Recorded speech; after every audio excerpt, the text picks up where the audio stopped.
எல்லோருக்கும் வணக்கம். இப்போ நம்ம பார்க்க போகிற டாபிக் வந்து மேகதாது அப்படிங்கிற இடத்துல வந்து கர்நாடக அரசு ஒரு அணை கட்ட ப்ரப்போசல் சப்மிட் பண்ணியிருக்காங்க. அதோட இஷ்யூஸ் என்ன? அந்த அணை வந்தால் தமிழ்நாட்டை வந்து எந்த விதமான பாதிப்புக்கு உள்ளாக்கும்? இது எல்லாமே நம்ம இந்த இதில் டிஸ்கஸ் பண்ண போகிறோம். அது மட்டும் இல்லாமல் இந்த மேகதாது அப்படிங்கிற இந்த ஊருக்கு ஏன் அப்படி ஒரு பேர் வந்துச்சுன்னு பார்த்தீங்க அப்படின்னா, ஒரு கதை தான் அது. ஒரு ஆடு வந்து அந்த இடத்துல மேய்ஞ்சிட்டு இருந்திருக்கு. புலி வந்து அந்த ஆட்ட தொரத்துது.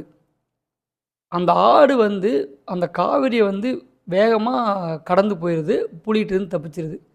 அத வந்து கன்னடத்துல மேகோ அப்புட்ன்னா வந்து ஆடு அப்படின்னும், தாட்டு அப்படின்னா வந்து தாண்டி போயிருச்சு அப்படிங்கிறதையும் குறிக்குது. அதாவது கன்னடத்துல மேகத்தாட்டு அப்படி சொல்றாங்க. ஆனா மேகோத்தாட்டு அப்படி சொல்றாங்க.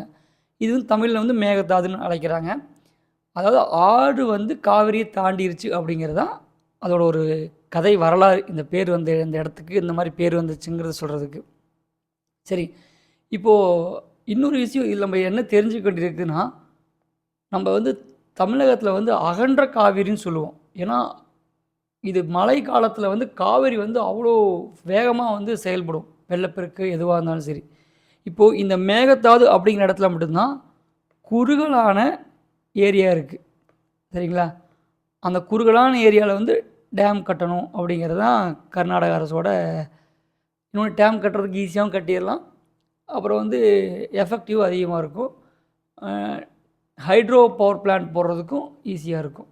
ஓகே, இப்போ இவங்க இந்த மேகதாதுல என்ன ப்ராஜெக்ட் பண்ண போகிறாங்க அப்படிங்கிறத மட்டும் தெளிவாக பார்த்துக்குவோம். 15,000 கோடி இந்த ப்ராஜெக்ட் வந்து மேகதாதுக்காக இப்போதைக்கு இருக்கிற பட்ஜெட். கர்நாடகாவிலேருந்து கொஞ்சம் வந்தோம் அப்படின்னா பெங்களூர். பெங்களூர்லேருந்து தெற்கு நோக்கி ஒரு இடம் தான் மேகதாது அப்படிங்கிற இடம். இந்த இடம் வந்து கனகபுரா அப்படிங்கிற ஒரு தாலுக்கில் இருக்குது. இந்த மேகதாதுங்கிற இடத்துல வந்து அணை கட்ட போகிறாங்க. இந்த அணையோட கொள்ளளவு பார்த்திங்கன்னா 67 டிஎம்சி அப்படிங்கிற இது. ஒரு டிஎம்சி அப்படிங்கிறது 100 கோடி கன அடி. 100 கோடி கன அடி இந்த அளவு தான் வந்து ஒரு டிஎம்சி சொல்லுவாங்க. அது மட்டும் இல்லாமல் 400 மெகாவாட் ஹைட்ரோ பிளான்ட் வந்து இங்கே பிளான் பண்ணுறாங்க. கர்நாடகாவோட பாயிண்ட் ஆஃப் வியூவில் இந்த அணை எதுக்குன்னு சொல்கிறாங்க பார்த்தீங்க அப்படின்னா, பெங்களூரோட குடிநீர் தேவைக்காக நாங்கள் ஒரு 4 டிஎம்சி யூஸ் பண்ணிக்குவோம். முக்கியமான நோக்கம் எங்களுக்கு அதுதான். அது இல்லாமல் நாங்கள் பவர் பிளான்ட் கொண்டு வந்து எங்களோட ஸ்டேட் டெவலப்மெண்ட்டுக்கு நாங்கள் யூஸ் பண்ணிக்குவோம். அரசியல் அமைப்புலேயும் உச்சநீதிமன்றமும் சொல்கிற அளவு நீரை வந்து நாங்கள் கண்டிப்பாக தமிழ்நாட்டுக்கு நீர் கொடுத்துருவோம், வாட்டர் கொடுத்துருவோம். ஸோ அதில் எந்த ஒரு இஷ்யூவும் இருக்காது அப்படின்ட்டு கர்நாடக தரப்பில் சொல்லுது. ஆனால் தமிழ்நாடு தரப்பில் நீங்கள் யோசிச்சு பார்த்தீங்க அப்படின்னா, இப்போ நம்ம எக்ஸாம்பிள் வந்து காவிரி அப்படின்னாவே அணைகளுக்கு ஃபேமஸ். 96 டேம்ஸ், அது இல்லாமல் ரிசர்வேர்ஸ் அப்படின்ட்டு ஓவராலாக பார்த்தீங்கன்னா இருக்குது. இதில் மேஜராக 3 டேம் இருக்குது. ஒன்று கேஆர்எஸ்ன்னு சொல்கிறாங்க, இன்னொன்று மேட்டூர், மூணாவது கரிகால சோழன் கட்டிய கல்லணை. இந்த 3 தான் நமக்கு வந்து ரொம்ப இம்பார்ட்டன்ட் மேஜர் டேம். இந்த கேஆர்எஸ் அந்த கிருஷ்ணராஜா சாகர் டேம் அப்படிங்கிறது 1911 கட்ட ஆரம்பித்து 1932 நடைமுறைக்கு வந்திருக்கும். மேட்டூர் அணை வந்து 1934 நடைமுறைக்கு வந்திருக்கும். கல்லணை வந்து கிபி 2ஆம் நூற்றாண்டை சேர்ந்த கரிகாலனால் கட்டப்பட்ட டேம். சரி, ஓகே. இப்போது இந்த இந்த 2 டேம் வந்து இஷ்யூ கிடையாது, ஏன்னா இது தமிழ்நாட்டில் இருக்குது. சரி, இந்த காவிரி ஆறு எப்படி தான் ஓடுதுங்க அப்படிங்கிறத பார்த்தோம் அப்படின்னா, இந்த கூர்க் அப்படிங்கிற ஒரு இடத்துல வந்து காவிரி ஆறு தொடங்குது. அந்த கூர்க்கில் மெக்கார் அப்படிங்கிற இடத்துல தொடங்குது. இது 416 கிலோமீட்டர். 416 கிலோமீட்டர் தமிழ்நாட்டில் மட்டுமே ஓடுது. 320 கிலோமீட்டர் வந்து கர்நாடகா. மிச்சம் இருக்க ஒரு 65 கிலோமீட்டர் பார்டரை வந்து ஷேர் பண்ணிக்குதுங்க. ஓகேங்களா? இப்போ மொத்தம் 800 டு 805 கிலோமீட்டர் அப்ராக்சிமேட்லி நீளம் கொண்ட காவிரி ஆறு வந்து இந்த மாதிரி மேஜராக தமிழ்நாட்டில் தான் ஓடுது. சரி, இங்கே லாஸ்ட்டு நதிநீர் தீர்ப்பாயம், அதாவது உச்சநீதிமன்றம் இதுபடி 740 டிஎம்சி தண்ணியில் 400 சில்லற தமிழ்நாட்டுக்கு கொடுத்துருங்க, 284 கர்நாடகா வச்சுக்கோங்க, 30 சில்லற கேரளாவுக்கு கொடுத்துருங்க, 7 டிஎம்சி பாண்டிச்சேரி கொடுத்துருங்க அப்படிங்கிறதா சொல்லியிருப்பாங்க. இந்த வரலாறை நீங்கள் பார்க்கணும் அப்படின்னா இன்னும் கொஞ்சம் பின்னாடி போய் பார்க்கணும். நீங்கள் 1892லேருந்து 1924 வரைக்கும் சென்னை அப்படிங்கிறது மைசூருக்கும் சென்னைக்கும் இடையான ஒரு ப்ராப்ளமாக தான் இந்த காவிரி ஆரோட இஷ்யூ இருந்திருக்கு. அப்போ பார்த்தீங்க அப்படின்னா மைசூரோட ராஜா வந்து ஒரு ஒப்பந்தம் போடுறாரு 1924. இந்த ஒப்பந்தம் வந்து 1974 முடிவுக்கு வந்துருச்சு, இந்த நதிநீர் சம்மந்தப்பட்டது. இதை பற்றி நான் தெளிவாக இன்னொரு வீடியோவில் சொல்கிறேன், ஓகேங்களா? இது எல்லாமே சேர்ந்தது தான் நமக்கு இந்த மேகதாது இஷ்யூ. இப்போ இந்த இஷ்யூவோட இந்த போராட்டம், இந்த இது என்ன காரணத்துக்காக வருதுன்னு பார்த்தீங்க அப்படின்னா, இப்போ ஒன்றும் இல்லைங்க, ஆல்ரெடி நம்மக்கிட்ட கர்நாடகா கிட்ட கேஎஸ்ஆர்னு ஒரு டேம் இருக்குங்க, ஓகேங்களா? இன்னொரு டேம் நீங்கள் கட்டினாங்க அப்படின்னா, இப்போ இந்த கேஎஸ்ஆர் வந்து பெருமழை பெய்யுது அப்படின்னா உபரி நீர் வந்து இந்த இடத்துல டேம் இல்லை அப்படின்னா ஆட்டோமேட்டிக்காக நமக்கு தமிழ்நாட்டுக்கு வந்துடும். ஆனால் இந்த டேம் வந்து இங்கே 67 டிஎம்சி இருக்குது. ஸோ இந்த உபரி நீர் வந்து ஆட்டோமேட்டிக்காக தமிழ்நாட்டுக்கு வராது, இதில் நமக்கு லாஸ் ஆகும் அப்படிங்கிறது தான் நம்மளோட தமிழ்நாடு விவசாயிகள், தமிழ்நாடு கவர்மெண்டோட நிலைப்பாடு.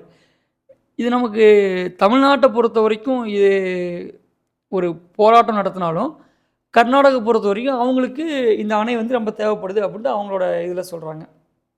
இதுக்காக நம்ம நதிநீர் இந்த சிடபிள்யூடிடி இந்த அமைப்பு, சிடபிள்யூஎம்ஏ இதெல்லாம் நமக்கு கொண்டு வந்திருக்காங்க. இதை நான் ஒரு வீடியோவில் கொடுத்துருக்கேன், அதை நீங்கள் போய் அந்த வீடியோ பாருங்கள், தெளிவாக தெரியும் இந்த நதிநீர் தீர்ப்பாயம், இந்த ட்ரிபுனல்லாம் எப்படி ஒர்க் ஆகுது அப்படின்னு சொல்லிட்டு.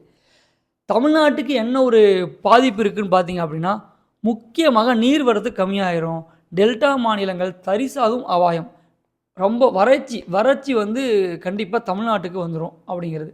தமிழ்நாட்டோட நெல் உற்பத்தி ரொம்ப பாதிக்கும். இது மட்டும் இல்லைங்க, கர்நாடகாவோட 5000 ஹெக்டேர் இடம் வந்து அந்த காடுகள் வந்து நீரில் மூழ்கும் அப்படின்ட்டு சொல்கிறாங்க. அப்புறம் கால்நடை வளர்ப்போர், தினசரி விவசாய கூலிகள், இவங்க எல்லாமே பொருளாதார அமைப்பாக வந்து ரொம்ப நலிவடைஞ்சு போயிடுவாங்க.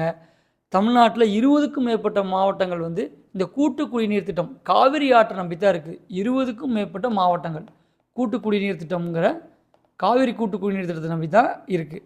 அதுவும் ஒரு கேள்விக்கு உள்ளாகும் அப்படின்னு சொல்கிறாங்க. இது மட்டும் இல்லாமல் மேட்டூர் அணையோட நீர்மட்டம் குறையும், ஏன்னா தண்ணி நமக்கு ஒரு பாலைவனமாகும் அபாயம் வந்து நமக்கு இருக்குது அப்படிங்கிறது தான் சொல்கிறாங்க. இப்போ தீர்ப்புகள் மட்டும் கொஞ்சம் ஓவராலாக பார்த்துக்குவோம்.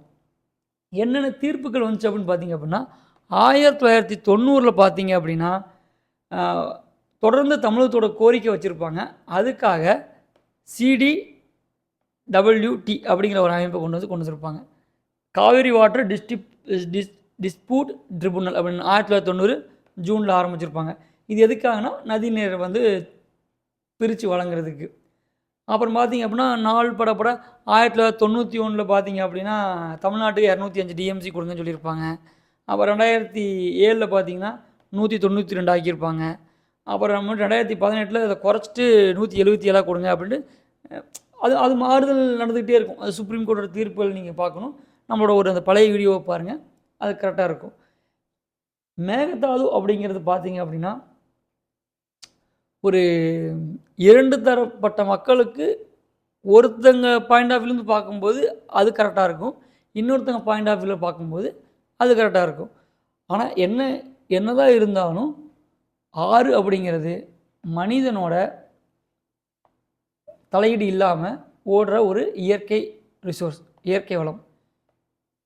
என்னோட டேம் கட்டுறது அப்படிங்கிறதே வந்து நம்ம இயற்கைக்கு ஆப்போசிட்டாக பண்ணுறது தான், அது யார் கட்டினாலும் சரி. ஸோ இயற்கையாக நம்ம கொஞ்சம் பார்க்க ட்ரை பண்ணுவோம். ரொம்ப ரேராக வந்து இயற்கையை வந்து நம்ம வந்து டெஸ்ட்ராய் பண்ணணும். ஏன்னா டெஸ்ட்ராய் ரொம்ப அதிகமாக பண்ணிகிட்டு இருக்க இயற்கை வளங்கள் வந்து குறைஞ்சிக்கிட்டே போகும். அடுத்த சந்ததிகளுக்கு, அடுத்த சமூகம் வந்து இதெல்லாம் வந்து ரொம்ப கண்ணிலே பார்க்க முடியாத ஒரு விஷயமாக நம்ம கொண்டு விட்டுறக்கூடாது. நீருக்காக அலைய வேண்டியதாகவும் ஆக்சிஜனுக்காக அலைய வேண்டியதாகவும் இருக்கக்கூடாது. அதனால் நம்மளோட ரிசோர்ஸஸை வந்து ரொம்ப பேர் மினிமமாக வந்து யூஸ் பண்ணணும். இது ஒவ்வொருத்தரோட கடமையும் கூட. சரிங்க, இப்போ வந்து மேகதாதுக்கு வந்து உச்சநீதிமன்றம் இன்னும் வந்து அப்ரூவல் கொடுக்கல. அப்ரூவல் கொடுத்துச்சுன்னா நீங்கள் மேல்முறையீடு போய்க்குங்க. ஏன்னா 2 டைம் வந்து நம்ம தமிழ்நாடு வந்து அப்பீல் பண்ணாங்க. ஓகேங்களா? அந்த 2 டைம் அப்பீல் பண்ண ஒன்று வந்து உச்சநீதிமன்றம் வந்து என்ன சொல்லிடுச்சு, இன்னும் இது வந்து நாங்கள் அப்ரூவலே கொடுக்கல. கவர்மெண்ட் வந்து சென்ட்ரல் கவர்மெண்ட் நீங்கள் அப்ரூவல் கொடுக்கறதுக்கு முன்னாடி வந்து பெட்டிஷன் போடுறது வந்து கரெக்டாக இருக்காது. அதெல்லாம் நீங்கள் அப்ரூவல் ஆயிடுச்சு கொடுத்துட்டாங்க அப்படின்னா உங்களோட கோரிக்கையை நீங்கள் வந்து பெட்டிஷனாக கொடுங்க, ஒரு தீர்மானம் போட்டு கொண்டு வாங்க அப்படின்னு சொல்லிட்டு 2 மனுக்களையும் 2 அப்பீலையும் தள்ளுபடி பண்ணிட்டாங்க. ஓகேங்க, அடுத்த ஒரு வீடியோவில் நம்ம வந்து வேற ஒரு இன்ட்ரெஸ்டிங்கான ஃபேக்டோட பார்ப்போம். மேகதாது பற்றி உங்களுக்கு ஒரு ஓவரால் ஐடியா கிடச்சிருக்குன்னு நான் நம்புகிறேன். நன்றி, வணக்கம்.